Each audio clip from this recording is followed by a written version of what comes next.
عرفان ملک کی رپورٹ کے مطابق خبر شامل کی جا رہی ہے جعل ساز مافیا پنجاب فوڈ اتھارٹی کے شکنجے میں۔ فوڈ سیفٹی ٹیم کا سمال اسٹیٹ میں واقع کیچپ یونٹ پر چھاپا، پروڈکشن بند۔ 450 کلو سے زائد کیچپ، 350 کلو سے زائد مایونیز، 200 کلو پلپ سمیت ممنوعہ کھلے رنگ ضبط۔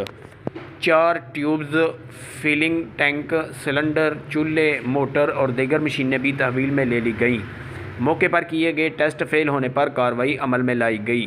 کیچپ میں ممنوعہ مضر صحت سٹارچ کی ملاوٹ پائی گئی۔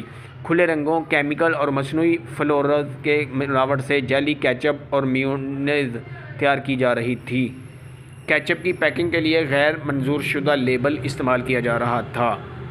پیور فوڈ ریگولیشن کی سنگین خلاف ورزیوں پر یونٹ کی پروڈکشن بند کر دی گئی۔